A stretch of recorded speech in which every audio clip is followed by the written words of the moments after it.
कामना करते हैं कि आप और आपके परिजन सभी स्वस्थ होंगे। इसी कामना के साथ बढ़ते हैं आज के अद्भुत क्रमांक की ओर। सबसे बड़ा प्रश्न आज के इस कलयुग में यही है कि जीवन में, इस भौतिक युग में यानी कि कलयुग में सफल कैसे बने। देखिए, जैसे जैसे समय व्यतीत होते जाता है, आधुनिकता आती जाती है, वैसे वैसे सफलता के मायने भी बदलते रहते हैं। लेकिन कुछ नियम ऐसे होते हैं जो कि सफलता तक आपको पहुंचाने के लिए बहुत मार्ग प्रशस्त करते हैं। तो आज हम ऐसे ही 3 आपको मुख्य ऐसे नियम बताएंगे जिनका अनुसरण कर आप जीवन में सफलता को बहुत आसानी से तो प्राप्त करेंगे ही, साथ साथ में सफलता के उस पग पर भी आपका आचरण बहुत सामान्य, बहुत साधारण भी हो जाएगा। तो आइए बात करते हैं क्रमबद्ध तरीके से ऐसे अद्भुत नियमों की। कोई भी नियम आप बिल्कुल मत छोड़िएगा, क्योंकि ये तीनों नियम बहुत महत्वपूर्ण हैं, एक दूसरे से जुड़े हुए हैं, इसीलिए तीनों नियम को बड़े ध्यानपूर्वक आप सुनिएगा। तो आइए बढ़ते हैं आज के इस अद्भुत क्रमांक की ओर।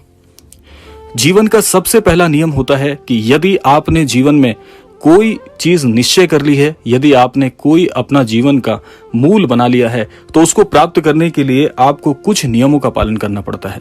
और उन नियमों को बताने वाले भी जीवन में एक महागुरु परम आवश्यक हैं। यानी कि जिस व्यक्ति के जीवन में गुरु का अभी तक प्रवेश नहीं हुआ है, ऐसे व्यक्ति को सबसे पहले गुरु की तलाश करनी चाहिए।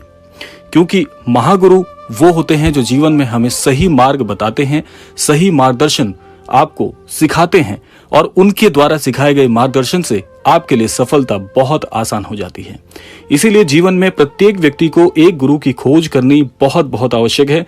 क्योंकि ये कहावत भी है हमारे सनातन में कि क्योंकि बिन गुरु ज्ञान कहां से पाएं, यानी कि बिना गुरु के ज्ञान की प्राप्ति होना असंभव है।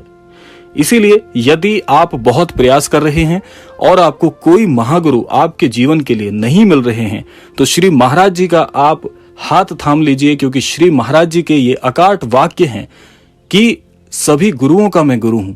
सोच लीजिए कि अगर सभी गुरुओं के महागुरु आपके गुरु बन जाएं, तो क्या आपके लिए सफलता आसान नहीं हो जाएगी। इसीलिए श्री महाराज जी कहते हैं कि जिस भी व्यक्ति ने हमारा एक बार हाथ थाम लिया, तो ऐसे व्यक्ति का मैं हाथ जन्म जन्मांतरों तक नहीं छोड़ता। भले ही ऐसा व्यक्ति मेरा हाथ छोड़कर अपने जीवन में व्यस्त हो जाए, लेकिन ऐसा व्यक्ति तब भी अंतर्मन से मुझसे जुड़ा रहता है। तो सोचिए, इतनी अद्भुत बात है। श्री महाराज जी आपको अपनी ओर आकर्षित करते हैं। जिस व्यक्ति का मन पवित्र होता है, ऐसा व्यक्ति एक ना एक दिन श्री महाराज जी को प्राप्त कर ही लेता है। तो ये हो गया पहला नियम कि जीवन में गुरु बनाइए, गुरु की तलाश करिए। नहीं मिलते तो श्री महाराज जी की शरणागत होकर महाराज जी के चरण कमलों को आप थाम लीजिए। महाराज जी आपका बेड़ा पार कर देंगे। अब बात करते हैं दूसरे नियम की ओर।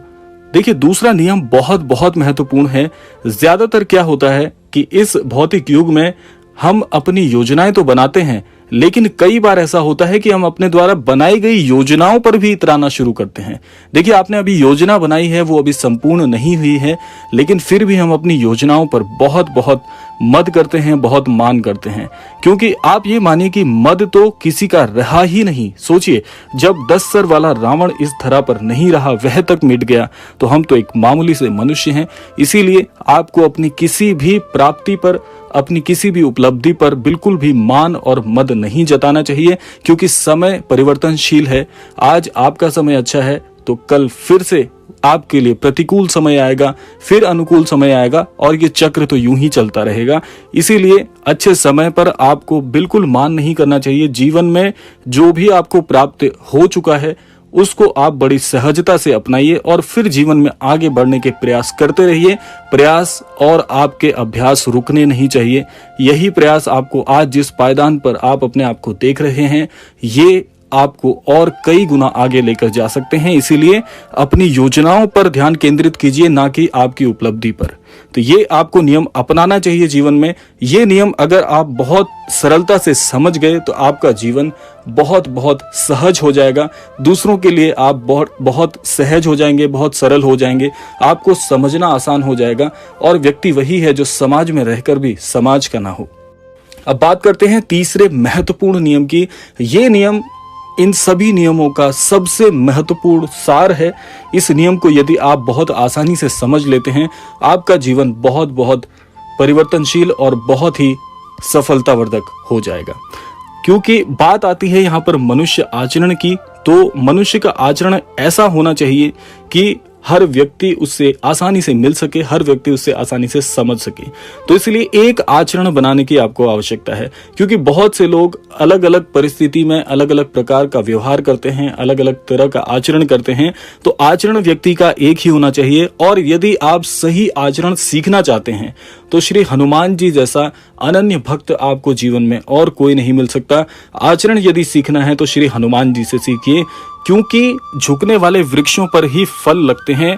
जो सूखे हुए तने हुए पेड़ होते हैं उन्हें सबसे पहले काटा जाता है। इसलिए झुकना भी बहुत बड़ी महानता है और श्री हनुमान जी इसका सबसे बड़ा उदाहरण है।